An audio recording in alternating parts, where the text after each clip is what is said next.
We hope you enjoy watching this rare formation of classic and current United States Air Force aircraft on our journey from heritage to horizons.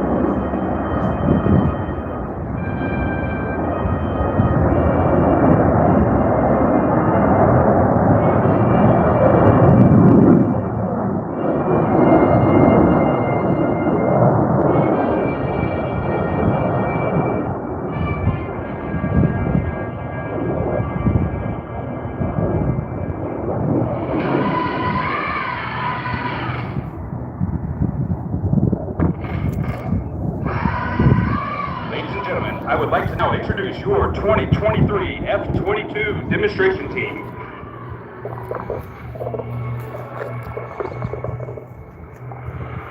From Littleton, Colorado, dedicated crew chief, Staff Sergeant Matthew Sanchez. From Cranston, Rhode Island, assistant dedicated crew chief, Staff Sergeant Caleb Porterreal. From Pickerington, Ohio, avionics technician, Technical Sergeant David Geller. From Fort Worth, Texas, avionics technician, Senior Airman Logan Tonga 5 on.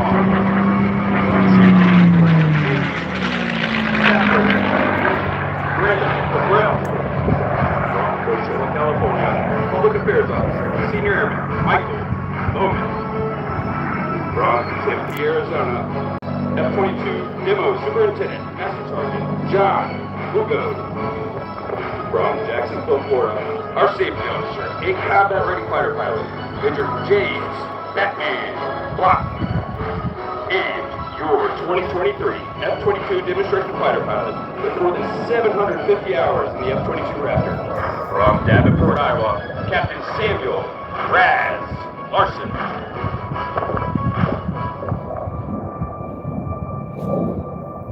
You are about to witness the maneuvering capabilities of the most advanced and most lethal fighter aircraft in your United States Air Force. The F-22 you will see today is an unmodified and fully combat-capable aircraft. While we can't show you everything that makes the Raptor the most lethal fighter in the world, We will show you its raw power and thrust-vectored maneuvering capabilities as it executes maneuvers that no other fighter aircraft in the world can perform. As today's demonstration begins from overhead, you will see the Raptor execute a maximum power pull, producing 70,000 pounds of thrust from its powerful F-119 engines. In the climb, Captain Larson will quickly push the nose over and accelerate forward. Raptor inbound, 6 miles. So now it's time to stand up, move forward, and get ready. The show is about to begin. Ladies and gentlemen, I present to you the most feared aircraft in the world today, your United States Air Force's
Raptor proudly presents the dedication pass.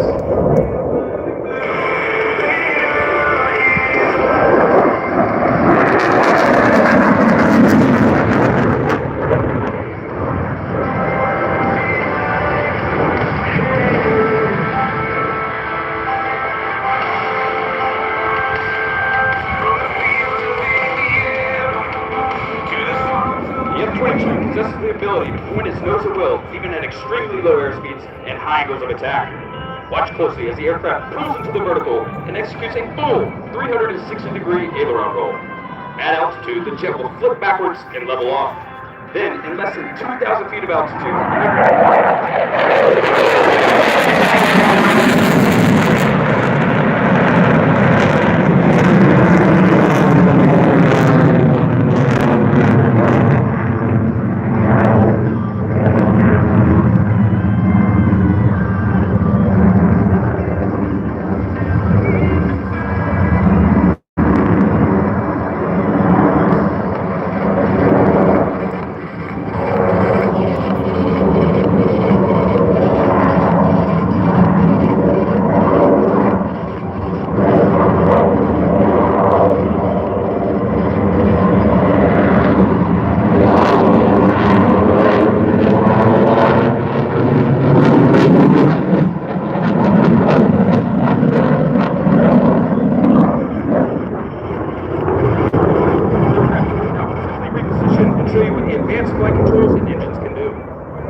power loop, you'll see why the aircraft is unmasked in a vertical fight as it carves through a loop and doubles its altitude at the end.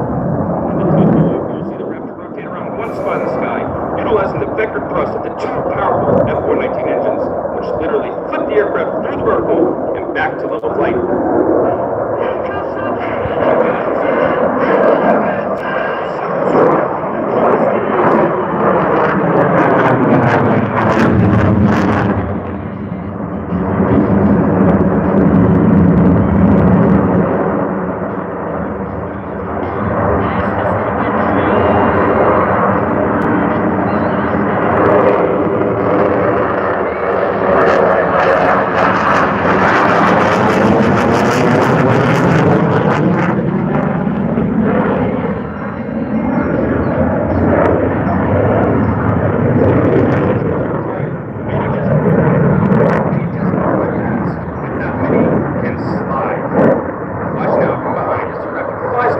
Straight up into the vertical, brings his throttles near idle, and under complete control, the F-22 Raptor will actually slide at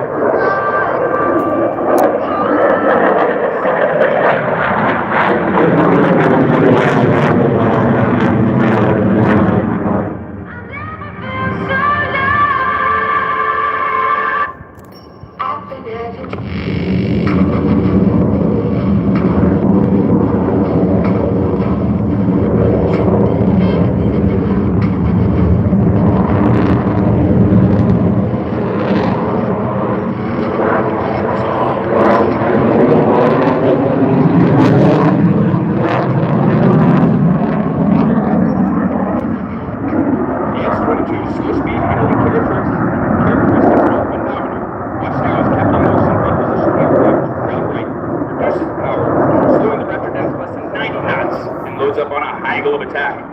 After the pass, you will once again feel the raw power of the jet as Captain Larson lights those afterburners and climbs straight into the vertical. Ladies and gentlemen, from the right, the Raptor's slow speed max.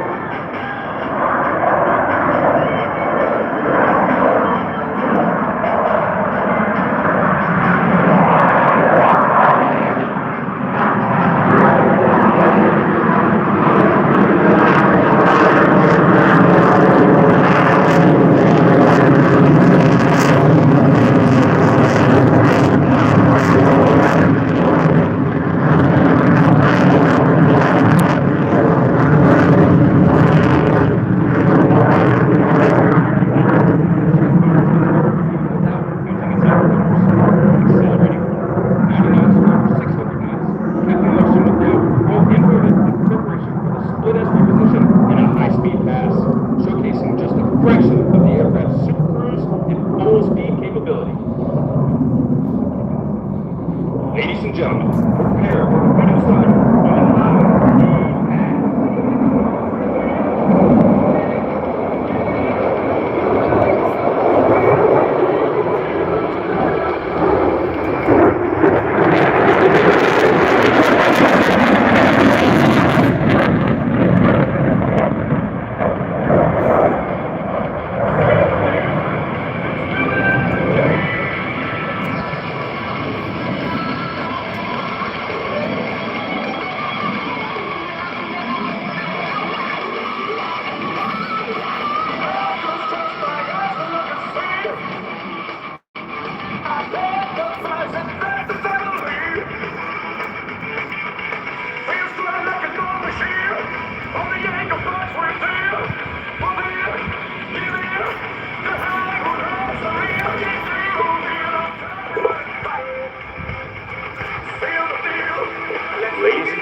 demonstration of the F-22's full combat capability.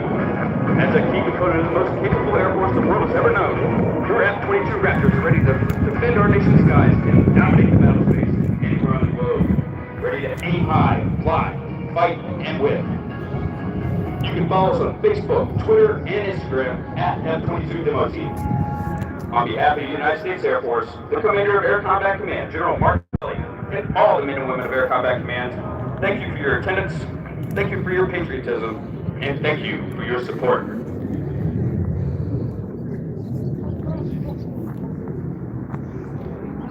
Come on, everybody, give it up. How about a big round of applause for our F-22 Raptor demo team here.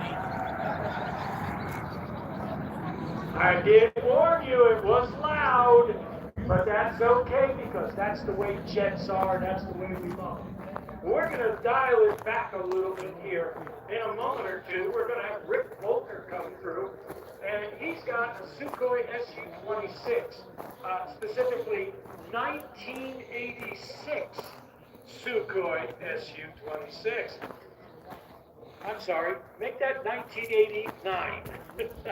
There are only about 60 of these airplanes in the world today. They stopped manufacturing them way back when because of a fight with one of the designers of the airplane, and he basically destroyed all of the molds that were used to build this airplane. It was the first of a series of Sukhoi aircraft taking on the aerobatic world. It was meant strictly to win the World Aerobatic Championships.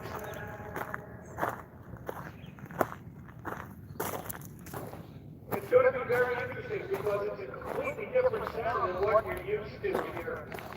And it's going to be different. You're going to get to hear a different engine than you normally hear in airplanes. You hear light aircraft go overhead, and you say, yep, that's somebody out there having fun, or going someplace, or maybe even both. But this airplane is purpose-built for aerobatics. It is meant to be wildly maneuverable. Rick Volker is going to demonstrate that in just a few moments. He is inbound our location, and if you're wondering, we're stationed out of Wilkes-Barre. We're having our aircraft take off and land from there, so there's always a little bit of a delay here, but we're working on that. And the great thing about it is that it beats landing on the front straightaway here at Pocono. I mean, safety is our number one concern. Your safety, everybody in the area's safety, and of course, the safety of the pilots and the crews in these airplanes. Number one priority is safety. Everything else is secondary. And that's why we tell people, stay hydrated. Because if you're drinking lots of water, you will be able to tolerate Mr. Sun, who's not as friendly as we'd like to think. You get too much sun, you'll get sunburned. I know you've all done that. One day at the beach and you're a piece of toast. So use that sunblock. I know I'm all blocked up here. And when I got back up from down on the front stretch, I grabbed another bottle of water, so I'm staying hydrated. I hope you are too. And in just a moment or two here, Rick Volker is going to come along. Now, Rick Volker has come up through the United States aerobatic contest categories, and he's dominated the highest regional levels of competition, flying the Pit Special as well as Sukhoi aircraft. Now, he won the Canadian-American Aerobatic Challenge in 2004. He also has flown the Spitfire Mark IX British World War II fighter airplane in one of the most graceful aerobatic airshow routines ever seen. He followed this with his participation as a member of the Canadian Heritage Flight Team, flying the Spitfire in formation with the CF-18. Rick is also one of a handful of pilots in the world who has flown all three fighters of the Battle of Britain. He's flown the Spitfire, the Hurricane, and the Messerschmitt Bf-109.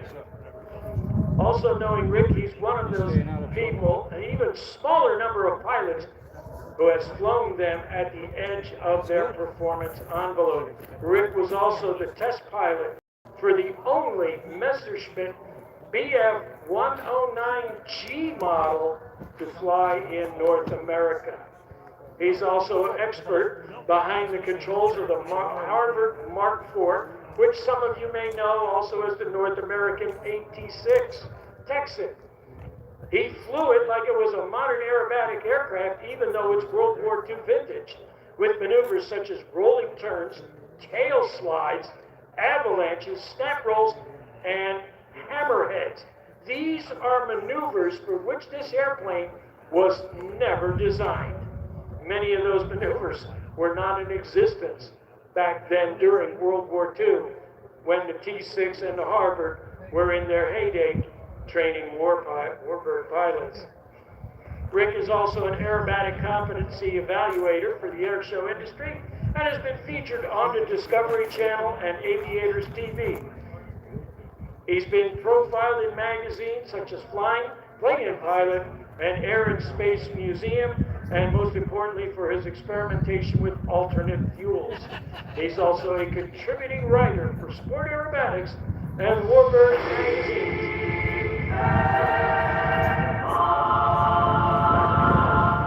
Ladies and gentlemen, from the left, Rick Pocono, Sukhoi 26.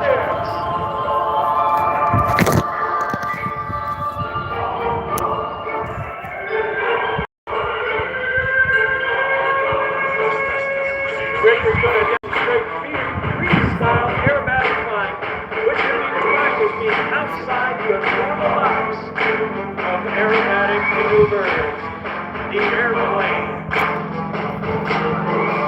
was the first airplane, Sukhoi 26 was the first aircraft in the 2000s. So the majority of the way, as you can see, we got this thing slowed down, this plane is sideways. The result of this is a wing that is prepared to withstand 26 Gs, 26 times the force of gravity before it will break.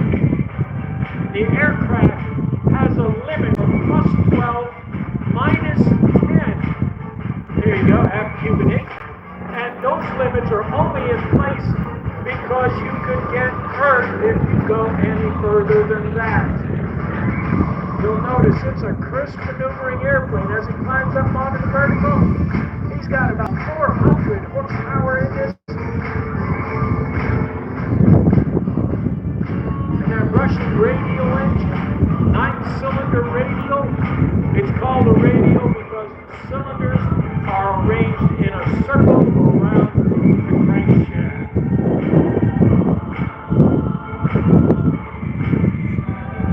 Now the interesting part about the engine is that it is not started with electricity. You see, Russia gets pretty darn cold. So they designed this airplane so that you could fly it in weather that was pretty darn cold. So they eliminated the battery, the starter, and all of that stuff. They actually have a small battery on board, but it doesn't start the engine. Instead, oh, look at that, falling back on himself there. Instead, they use compressed air. It's got an air compressor, it's got an air tank on board. You push the button, the compressed air hits the engine, boom, it's running. And that means that you can start it in temperatures where your battery has turned to ice. So that means that this airplane will start just about any kind of cold that you can imagine. Probably some cold that you can't imagine. You can see Rick Pocono whipping this airplane around. One of the things this airplane excels at is vertical performance. And you're seeing Rick do lots of vertical with this airplane. He's got lightweight, he's got a strong frame, and he's got tons of horsepower.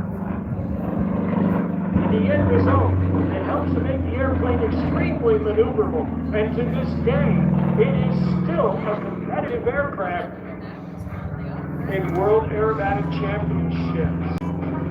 Now, one of the things that makes this design unique is it's got a fast leading edge. That's the front of the wing. And what that does is it makes it very controllable at low speed. Boom. There he goes, kicking the controls around there. It's also got a large propeller up front. That propeller acts as a gyroscope.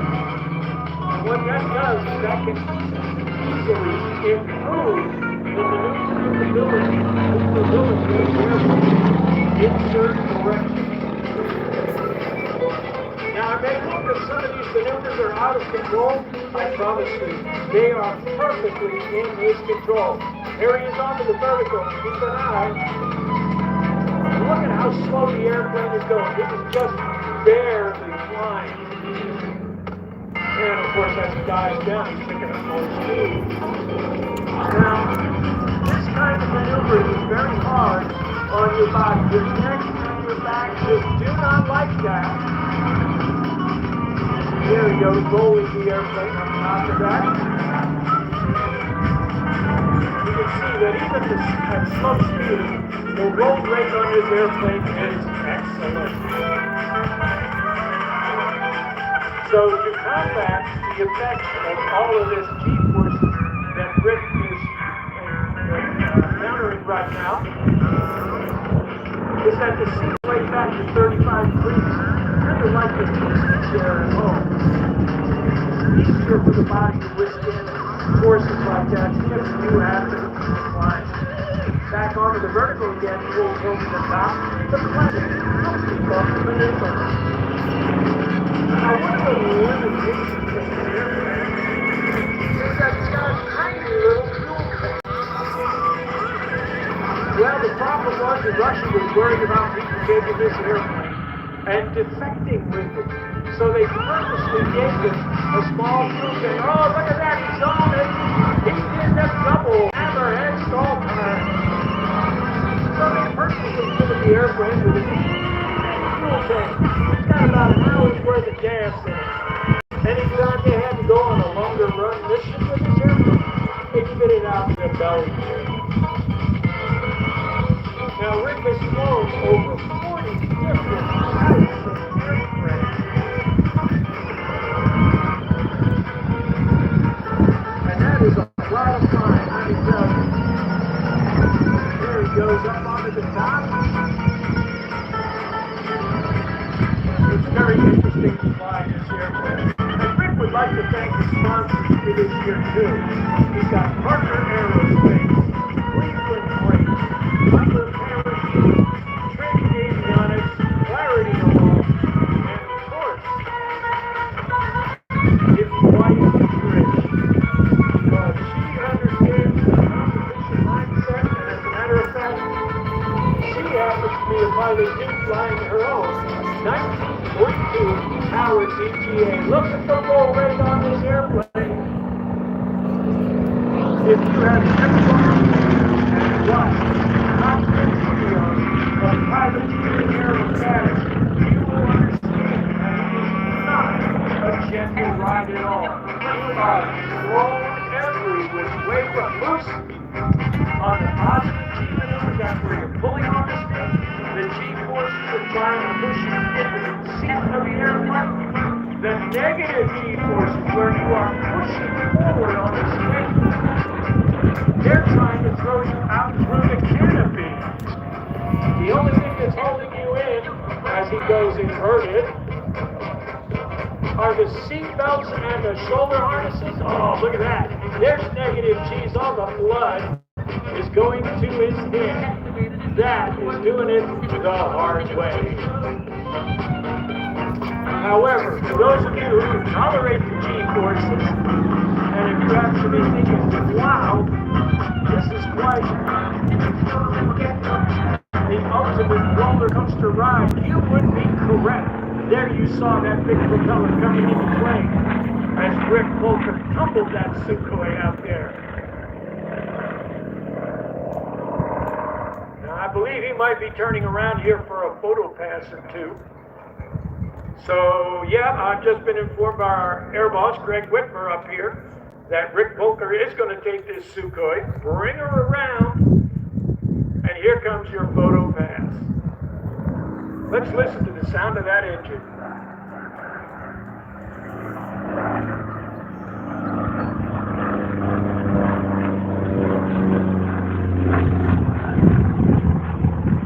A big round of applause for Rick Volker, the Sukhoi Su-26.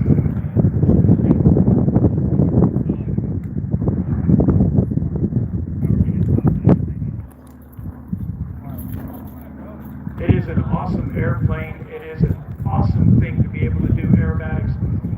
Little did the Wright brothers know what they created back on December 17th of 1903 when they first conquered powered flight.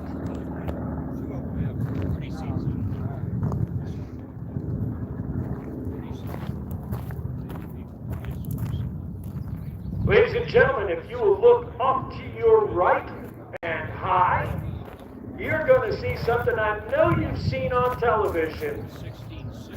Face it, everybody, we all watch the TV show Baywatch. And what was featured in the beginning of it? The Coastguard MH-65 Dolphin helicopter.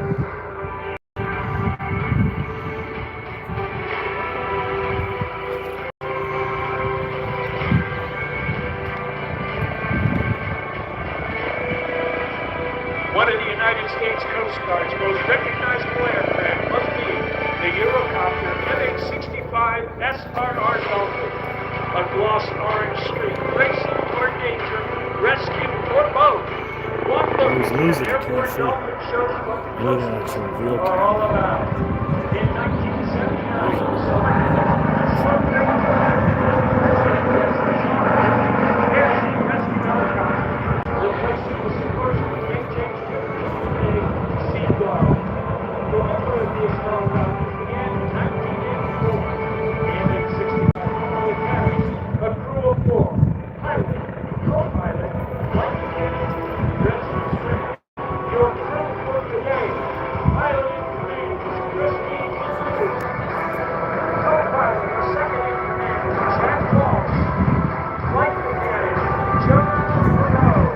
And our rescue swimmer for today, Luke Singer.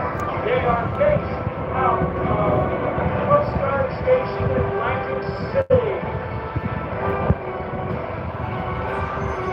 The Dolphin boasts a pedestrian anti-torque tail rotor. It is certified for operation in all conditions with the exception of icing. The MH-65 is a primary Coastguard aircraft used aboard certified crews during deployments. Originally equipped with the Lycoming LTS 101 750B turbine engine, in 2007 they were replaced with twin 853 horsepower Ariel 2C2C2 engines. The MH-65 saves 40% in fuel while offering more power. This provides a cruise speed of 128 knots and a range of up to 350 nautical miles. Onboard armament includes a single 7.62mm machine gun, a 7.62mm rifle, a 50 caliber rifle, aka a shoulder-fired precision weapon for disabling the engines of smugglers or traffickers' boats. Now, as they're hovering there, in a real-life rescue situation, they would be preparing to assess the situation and lower the rescue swimmer, in this case, Luke Singer. The latest upgrade underway from Echo variant bears the name MH-65D and extends the life of the MH-65 into the 2030s while bringing it into compliance with the larger Department of Defense initiative called the Future Vertical Lift Program. The upgrade gives the helicopter a glass cockpit with touch screens, allowing pilots to manage the quiet control of function and Now I see the rescue swimmer is in the doorway. They're going to lower Luke Singer out of the helicopter right now.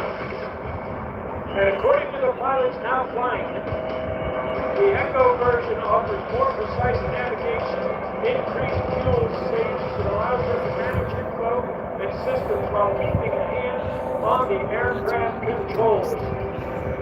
They also have digital weather radar installed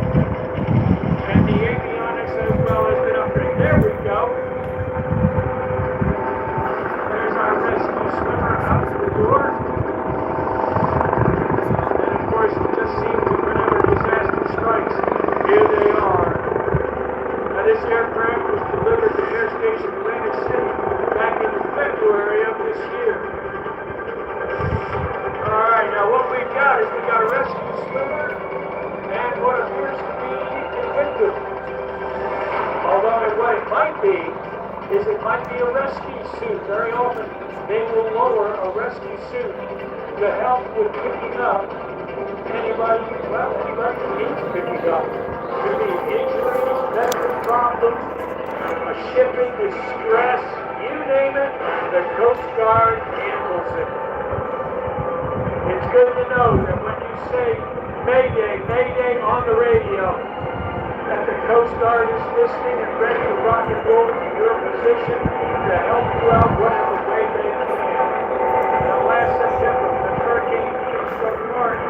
These upgrades to the helicopter proved invaluable, according to the crews in search and rescue mission during the crisis. Pilots cited the value of the multi-function displays that maintain situational awareness and control the aircraft to push the survivors out of situations. Crews also lauded the new weather radar and the bingo fuel system alert system.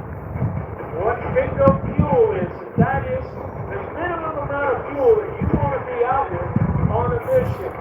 Okay, we got orange smoke signaling for a pickup. And what this bingo fuel system does is it allows them to maximize their airtime.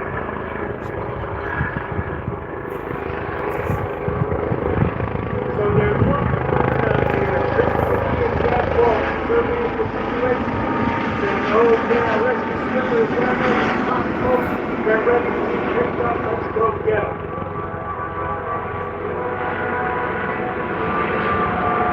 And here comes the helicopter.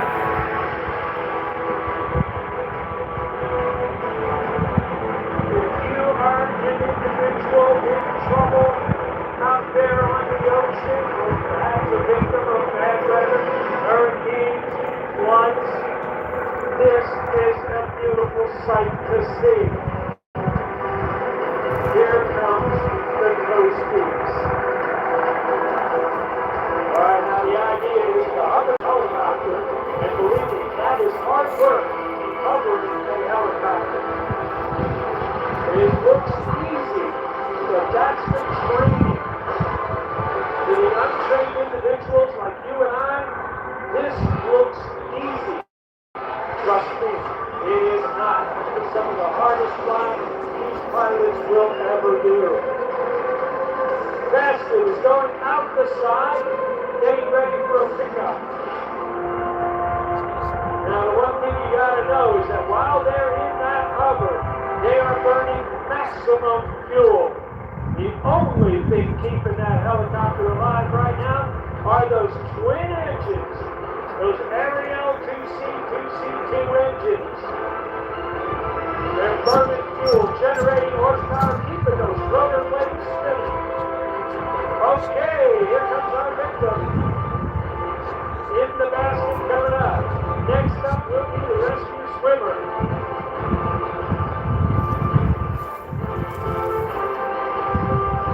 Now the fun thing about it is, all that rotor wash and everything, if you look, you can see the trees are blowing out there.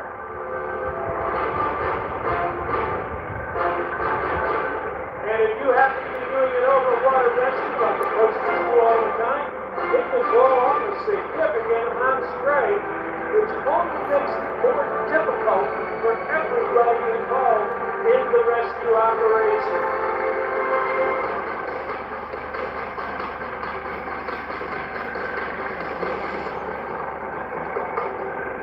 And in just a moment, they're going to lower the hook back down. We're going to pick up our rescue swimmer, Christine McGee, Jack Walsh. One of them is flying the helicopter. The other is acting as observer, and I'm sure the flight mechanic, Jonah Perot, he is in there calling the shots, saying just a little this way, just a little bit that way. And in just a moment, Luke Singer, the rescue swimmer, is going to be on his way up into the helicopter. The pilots will be informed, and then they will hang the race. Here's the rescue swimmer. That's Luke Singer on the end of that cable.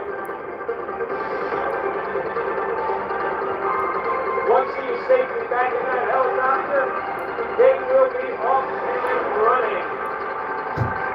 If this was an actual rescue, they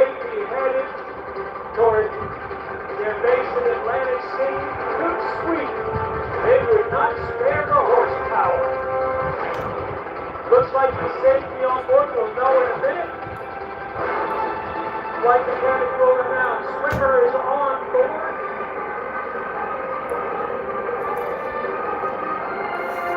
And if you look at how steady that helicopter is.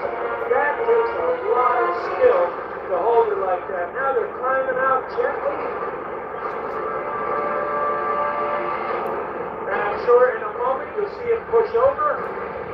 Here we go.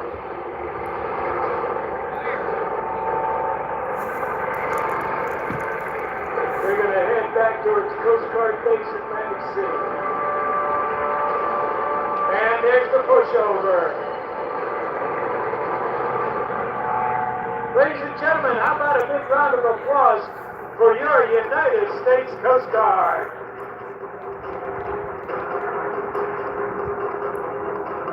Oh, wait a minute, though. We're not done yet. You got to see the slow speed capabilities of the Dolphin helicopter. Well, they're going to pull the gear up. They're going to crank this baby up. They're going to do a nice high-speed photo pass for you. So those of you out there with cameras, camcorders, watercolor sets, get ready for a great photo opportunity of the MH-65 Dolphin in a high-speed race. Here they come.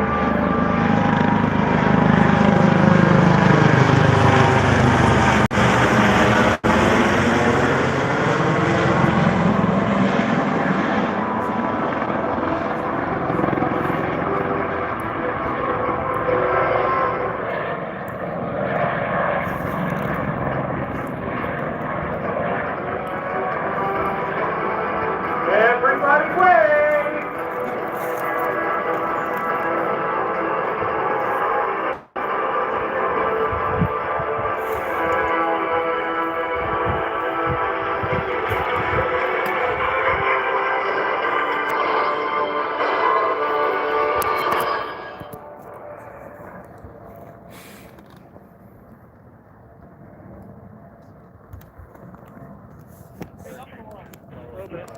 Now, for those of you who are fans of jets, we've got a vintage jet coming in here. This is the de Havilland Vampire coming in.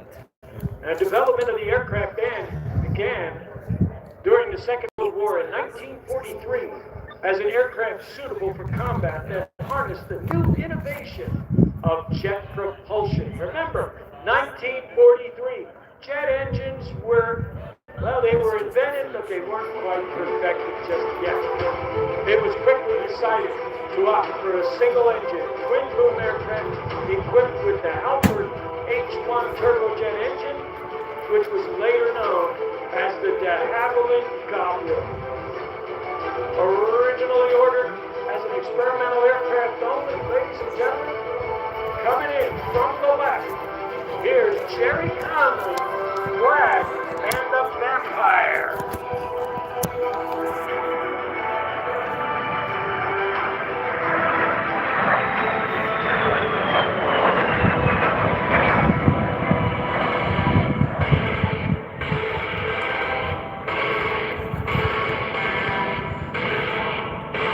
The decision to mass produce the aircraft as an interceptor from the RAF was finalized in May of 1944. And in 1946, the first production aircraft entered service with the RAF months after the conflict came to a close.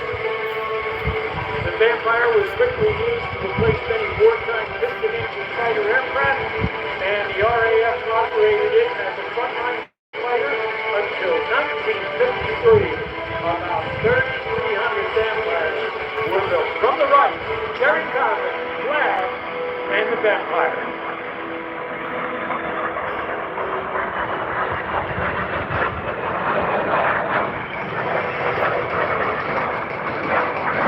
Jerry Conley is the president of Vampire Aviation LLC and also their chief pilot. His flying career started at 8 years old when he got his book titled Jerry the Jet. The rest is history. He's got a BS in Mechanical and Aerospace Engineering from the Florida State University College of Engineering. He got it back in 1990.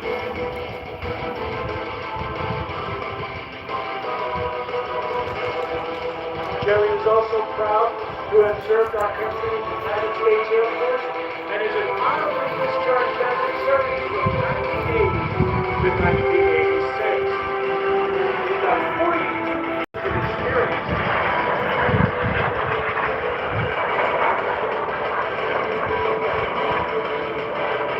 Now that was a cool pass. His flying experience includes aircraft such as the Beechcraft Bonanza, Cessna 172, the Supaprio, Super Impact Plus, Cy Marchetti Bell helicopters, the HA-200 Castle Jet, the de Havilland DH-150 Vampire, the de Havilland DH-112 Swisspet, the L-39, the ACL-29, and the BBC Strike Raptor. He's been performing in air shows and jet aircraft now for 15 years. He holds a surface level aerobatic card, solo jet certification, and also a dog flight certification. Here's your photo pass, everybody. And Jerry is also an avid 5 years and built a high-performance 1966 Cobra sports car.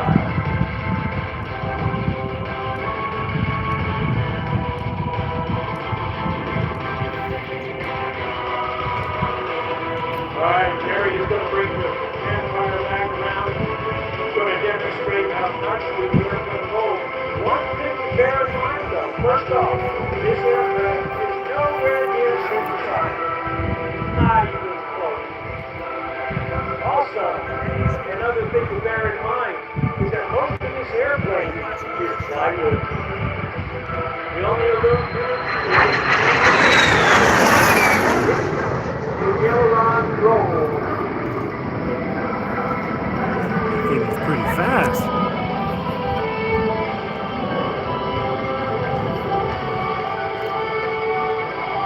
Many people would describe the roll rate of the Vampire as stately.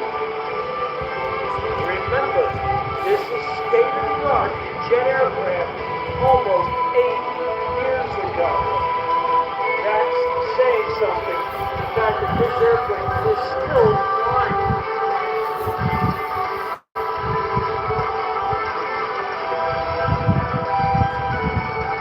Jerry is also a member of the American Society of Mechanical Engineers, the Society of Automotive and Aerospace Engineers, and the Society of Manufacturing Engineers. Here we go. Keep your eyes on this. Let's count it as it happens. Here's 1. Here's 2. That's 3. And there's 4. The 4-point hesitation roll. You'll notice it doesn't quite stately, and it usually does a lot of sky doing it. Jerry Conley is going to turn the Vampire around. And he's going to demonstrate half of the maneuver that was invented back in 1933 by an aerobatic pilot.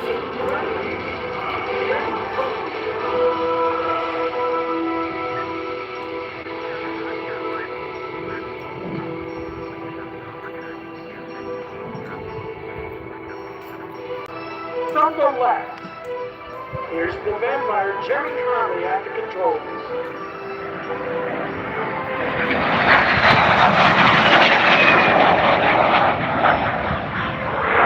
He didn't come out where I thought he was going to come out.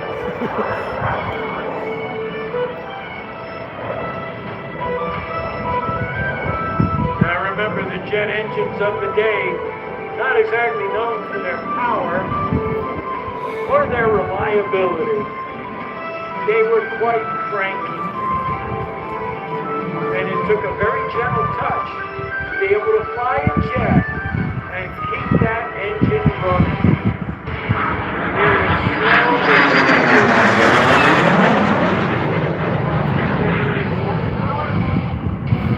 And they were pointing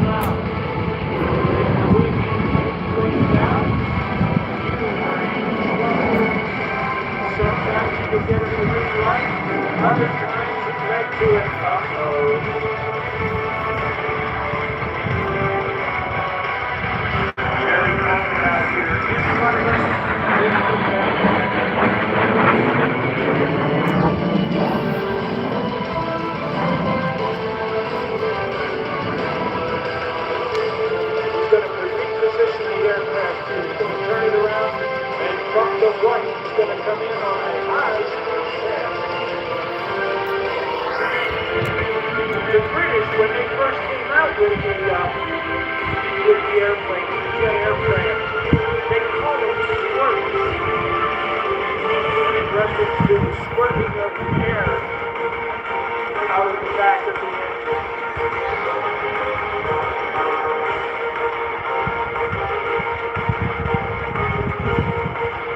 Here he comes from the right, the high-speed pass.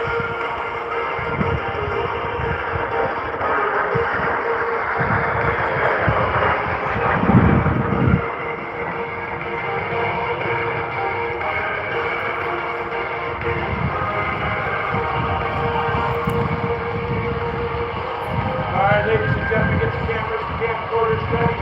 Jerry is going to bring the vampire around to the photo pass. Just a few seconds to turn the aircraft around here. Get those cameras and camcorders rolling.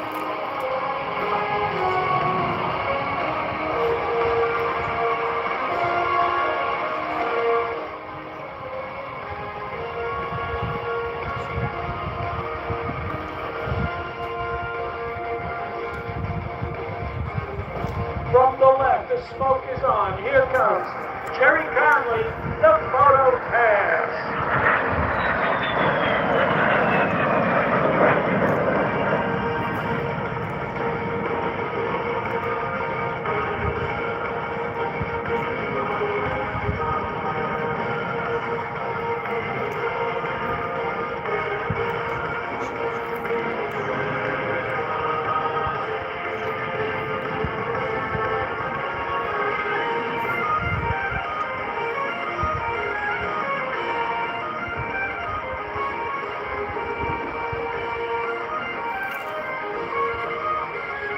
You know, it is amazing to see how many people out there are keeping all of these old aircraft alive and airworthy. It takes a tremendous amount of money, it takes a tremendous amount of effort, and it takes a lot of dedication. And the one thing that many of these warbird pilots love to do is to demonstrate their aircraft in front of very appreciative audiences such as yourselves. We do thank you for that. I know Jerry's up there having a good time with that airplane. In a minute, inbound our location here.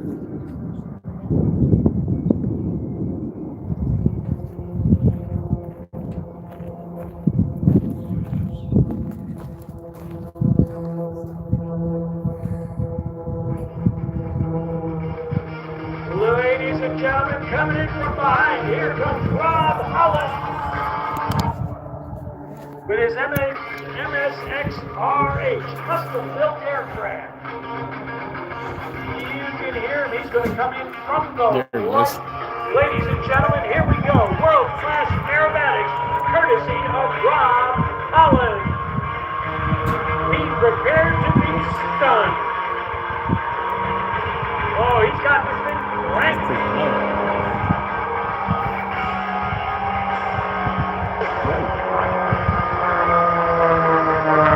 Look at that negative cheese onto the vertical. Waiting for it. Welcome to the jungle. We got one game. We got everything you want. Talk about a wild ride. How about that double hammer? Oh, and here's the hard pull. That's about 9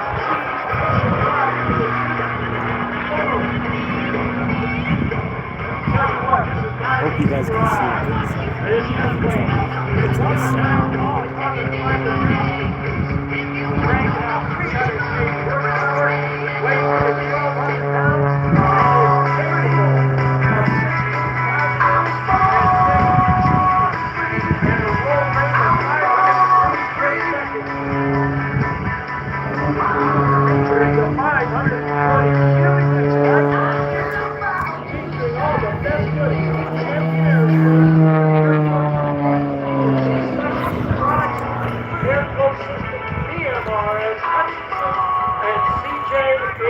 aviation.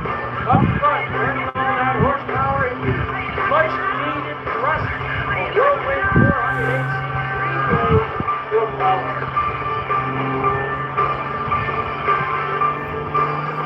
Now Rob Holland has got over 14,000 flight hours. He started flying back in 1990. He's got experience in more than 180 flights of aircraft. He's worked as a flight instructor, banner show pilot, commuter airline pilot, and a corporate pilot. He started his airshow career back in 2000. And you can sure see how he gained the reputation.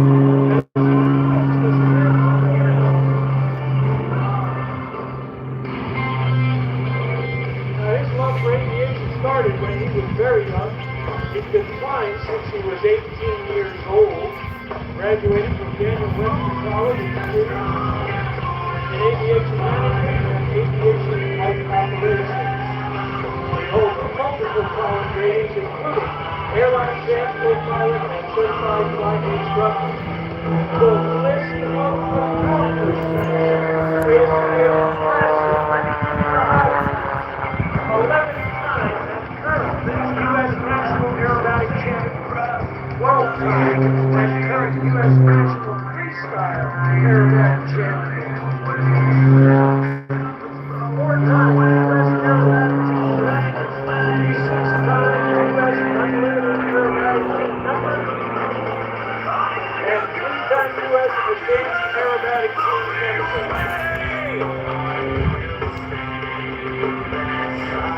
What he's going to do is he's going to really whip this airplane around. And as you can see, by no means is this his own ride. Here's the hard part. Now he can go all the way and touch the ground if he wants. He's got to load up the paper.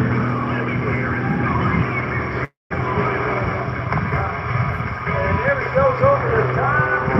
Whoa! And no time is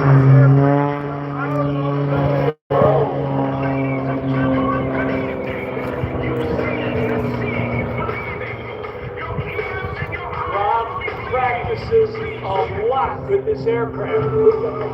And he knows exactly where it's going to go. Look at the maneuverability of this aircraft.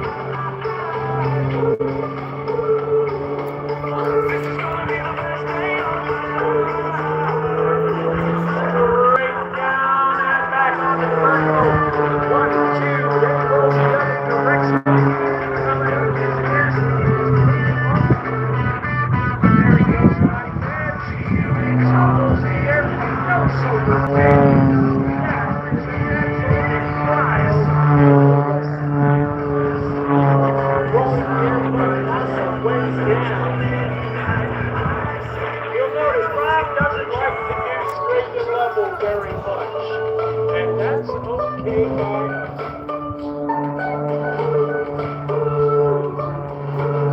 There he goes, tumbling the aircraft again, but he knows exactly where it is going. And as you can see, low airspeed, but that roll rate, 500 meters per second. Very good.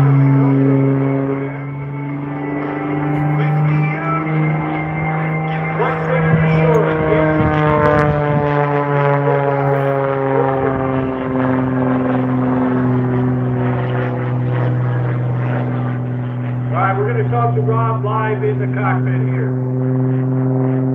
Rob Holland, Best Eddie, you got me?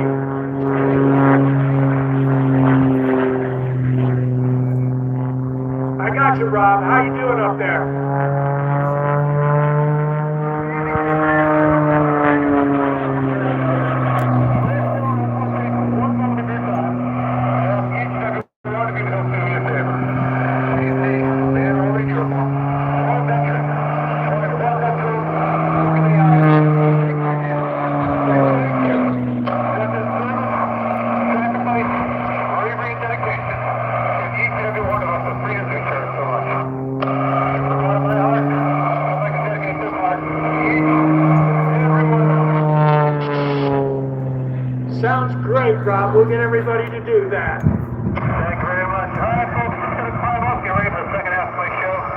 Just for a lot of energy. I'll be doing about 300 miles an hour tomorrow for start. We're still going to have an amazing air show coming up. We get the United States Navy Blue Angels. It's going to be awesome. And I hope everyone's enjoying watching it. Hope you have a good flight. I'll be back in down about 20 seconds. All right, Rob, you have fun up there. Always. Ladies and gentlemen, live from the cockpit, Rob Holland.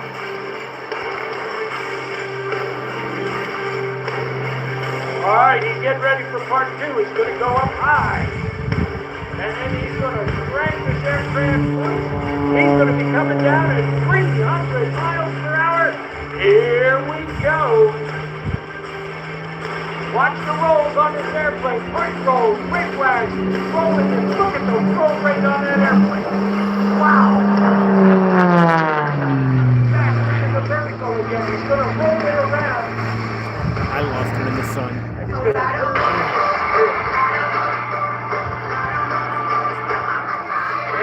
Where is he?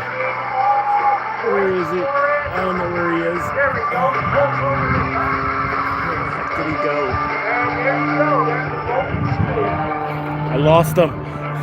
Oh, there he is.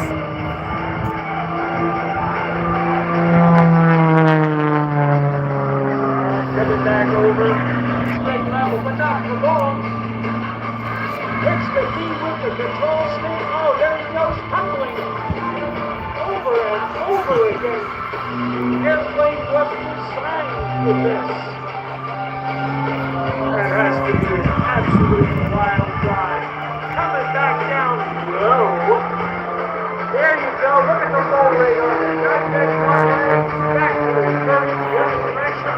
Now he's pushing out. All the blood is going to his head. And let me tell you what, that is painful. Pulling over the top, thinking, phew, I'm glad that's over with. Here we go again. But it's the real roll. This is real knowledge. A series of maneuvers here that are going to happen somewhere. I'm not in for the try to call it. But it ends up in third with a full street of vertical.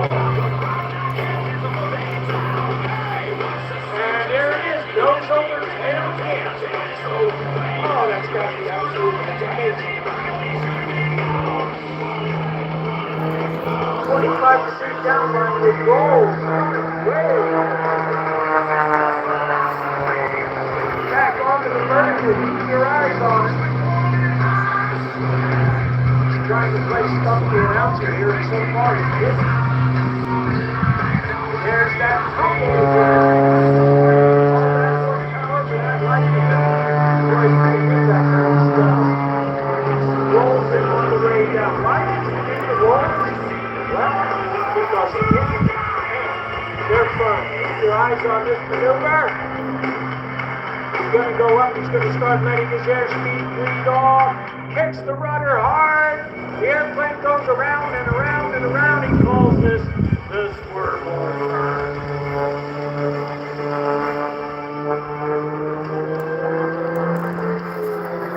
Back onto the vertical. A little bit of slide blades flying. Did a full inside snap. Went back to slide blades again. Airspeed is bleeding off.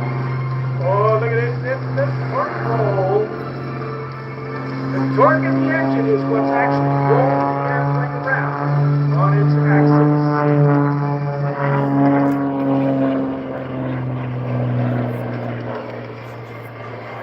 As you can see, he loves the roll rate on his airplane. Oh, there's that negative G again, pushing on the stick. You know, because of our physiology, we can take the ones, the G-forces, when you pull better than the G-forces when you push. But the good news is you can, and you do, build up the tolerance for this. The more you practice, the more you practice G-forces. But that's how you have to battle, because when you're rolling left and right, you're starting and stopping, you'll snap the rig around. There we go, it's absolutely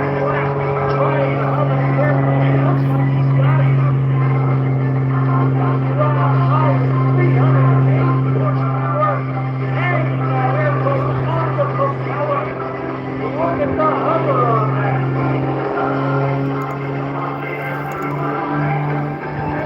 Right on the edge. Oh, that is that. Makes it look so easy. He's going to bring the airplane back around here.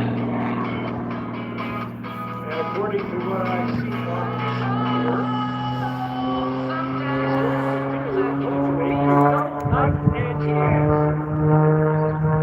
so here he comes. He's got the speed up. Coming down low. There it is. There's one way, and there's the other way. He did indeed do the double knife edge pass. Rob would like to thank the sponsors today. Fremont Watches, ADAS Aviation, Champion Aerospace, Afterglow Aircraft Solutions, MGL Avionics, Sling Pilot Academy, Full Stop Aviation, Accelerate, and Grow Aviation. Come on right, everybody. Here comes Bob Holland with the MSS R8, one of a kind aircraft.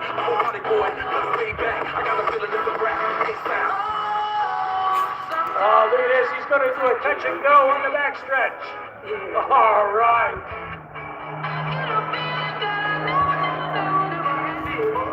Oh, keep it down here in turn 2. We're going to get buzzed.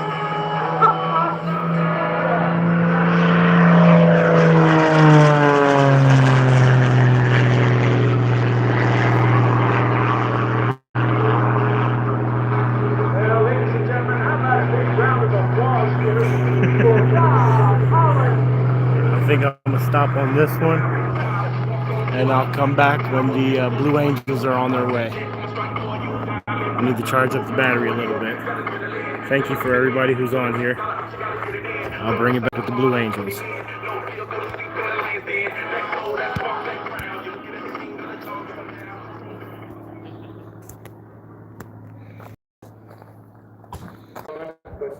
The next 10 minutes are going to be a cool down for me. Because what do you think so far? Has this been a superb show or what? I can't hear you. Can you make it a little louder?